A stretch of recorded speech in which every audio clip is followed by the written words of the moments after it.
ఇద్దామనే ప్రయత్నమే చేస్తున్నా. ప్రజలకు సంబంధించినంత వరకు నేను రాజకీయాలు చూడను. ప్రజలకు ఉపయోగపడేది ఉంటే 100% చేస్తాను. మీరు ఏదన్నా లేవనెత్తుని చేస్తే నాకే మంచి పేరు.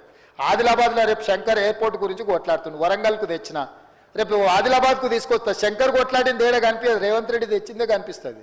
సో ఆ మంచి పేరు నేనే తీసుకుంటా.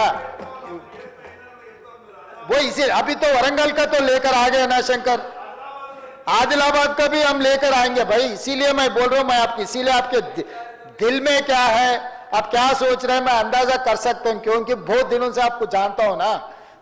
तो इसीलिए मैं कह रहा हूं कि आदिलाबाद में जो एयरपोर्ट लाने के लिए जिम्मेदारी मेरी है, मैं ला के दूंगा आपको. पहले मर्तबा मैं वरंगल ले चुका हूं, दूसरा राउंड पे आदिलाबाद आ जाऊंगा. आदिलाबाद भी एयरपोर्ट लाने का जिम्मेदारी मैं लूंगा क्योंकि वो जरूरी है. एंटायर तेलंगाना में एक ही एयरपोर्ट है, शमशाबाद में. आंध्र प्रदेश में देखो कितना है, हर जगह में, महाराष्ट्र में देखो कितना है. 10 साल तेलंगाना आने के बाद हम कोशिश ही नहीं किए.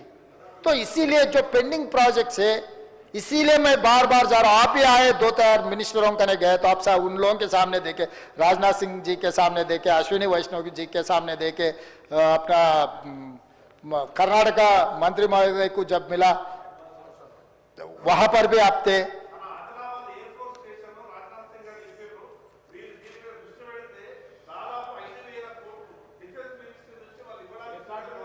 తప్పకుండా దాని మీద మొత్తం నివేదిక తయారు చేయమని అధికారులకు ఇస్తున్నా. ఆ శంకర్ సార్ దగ్గర ఉన్న ఇన్ఫర్మేషన్ కూడా తీసుకొని ఒకసారి మీరు పిలిచి వారితో కూర్చొని మాట్లాడండి, దాన్ని తీసుకోండి.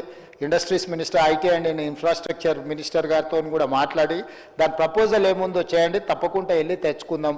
కేంద్రం నుంచి వాళ్ళకున్న పరిచయాలను కూడా మనం వినియోగించుకుందాం. రాష్ట్రానికి ఉపయోగపడే విషయంలో మాకు ఎలాంటి బేసజాలు లేవు. అక్బర్ సాబ్, मैं ये कसूर करना चाहता हूँ, बार बार मौका नहीं मिलते. जब मौका मिले तब हम जो करना है.